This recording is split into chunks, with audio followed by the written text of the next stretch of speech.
Hi everyone. So for today's reflection on the scriptures, it's the story of the Syrophnecian woman. And we see Jesus's mercy. We see how he extends his ministry when he heals her daughter by speaking. He at first rejects her plea, and he tells her that it's not fair to take what is meant for the children and give it to the dogs. And it can come across as very harsh. He's testing her, and she in turn retorts, and she tells him that the dogs will even eat what falls from the table. And so you see this tension between the Jew and the non-Jew, because she was Greek. She was considered in her society somebody of upper class, somebody who would have had availability to the best of things, but yet her daughter couldn't be cured. And so she goes to Jesus. She goes to somebody she probably heard about, but somebody outside of her culture, outside of her tradition, and she asks for this healing for her daughter. And so we see how Jesus's ministry is now extending. It's beyond his own people, because he could have been firm and he could have said, no, go to your own people and ask them what you should do. But you see Jesus speaking and telling her to go home, and her daughter is healed.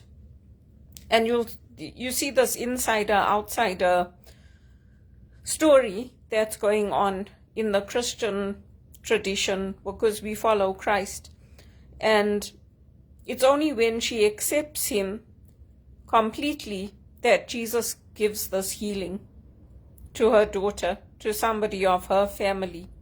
And it's not even for her. She's probably suffering, like mentally, emotionally, because her daughter is sick.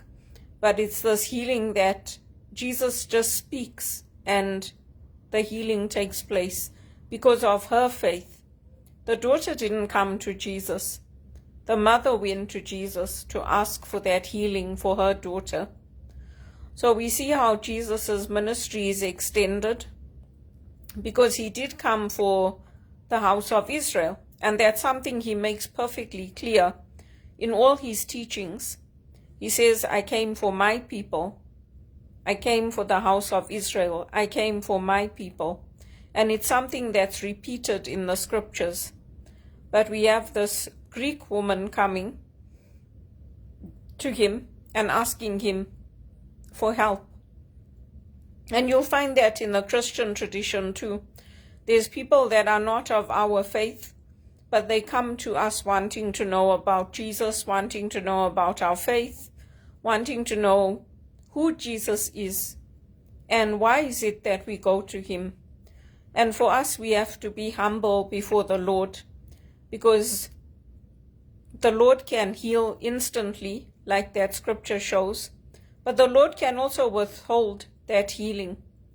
And so we come to the Lord and we bring that humility to know that we are not bigger than God, we are not greater than Jesus, but we are human beings, and we are coming to him in faith and in love, and we are begging him for whatever it is that we need in our life, whatever it is that we want. And mostly it is to worship him, to be with him, to come before him, to know him. That's the main thing that we come to Jesus for.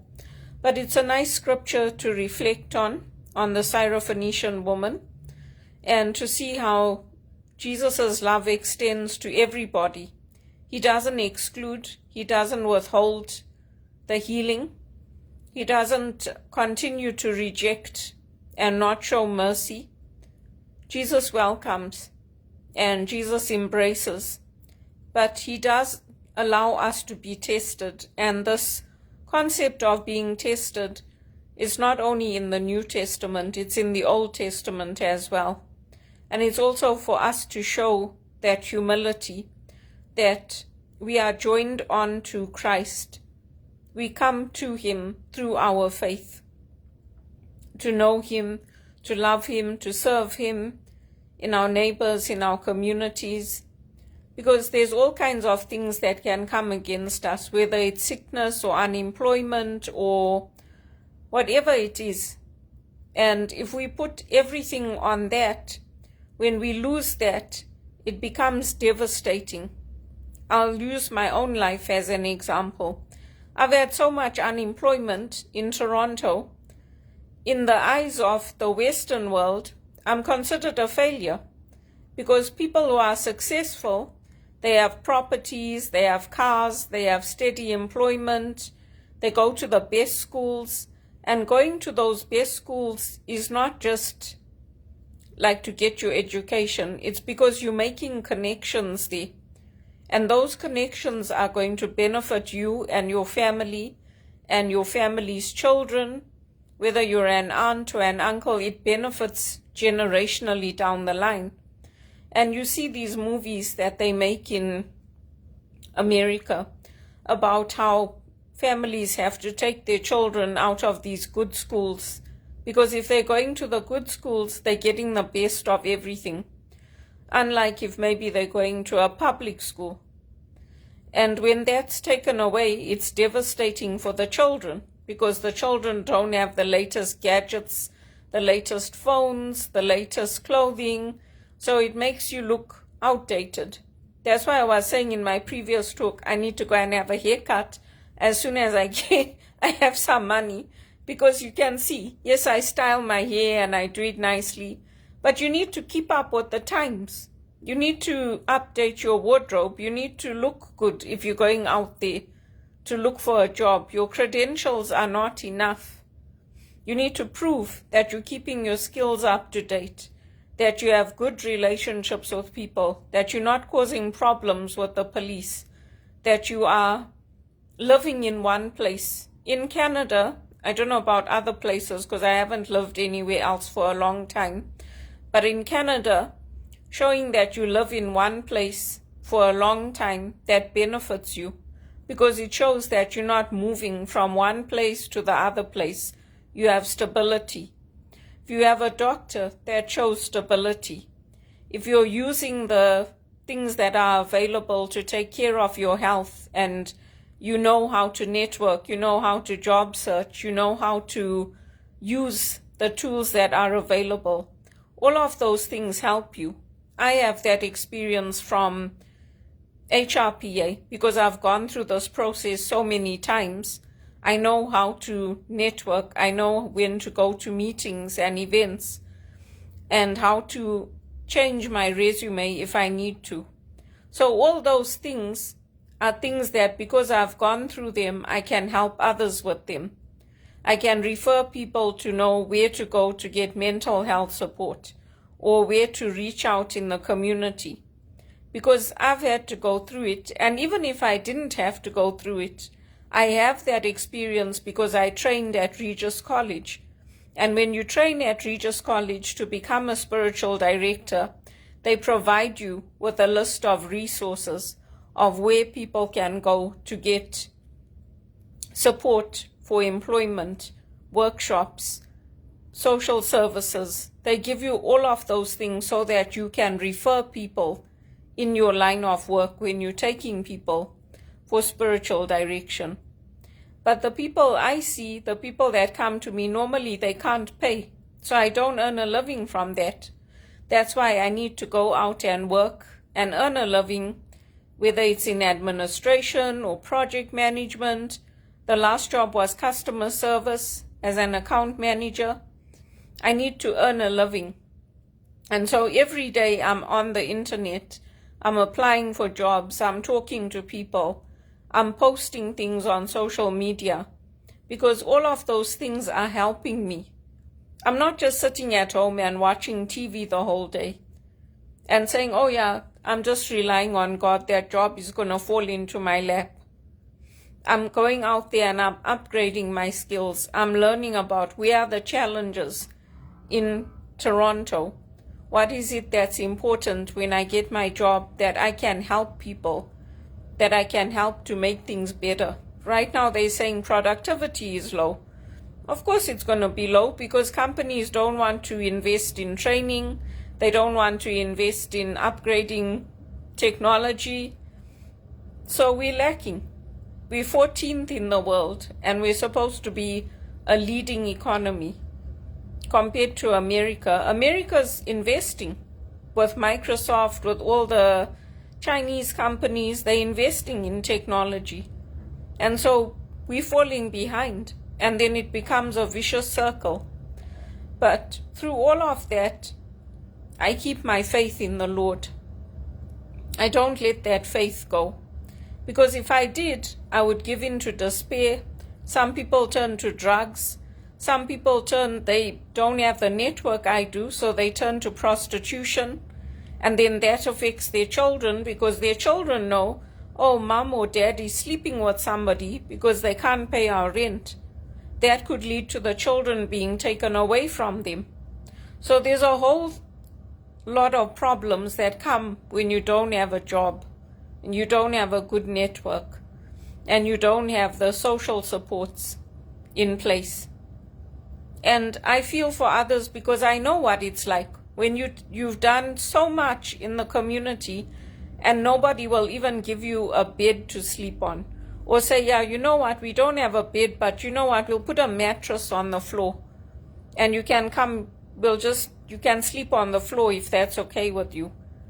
But instead, people told me, you'll have to go and look for subsidized housing. And that's what I had to do.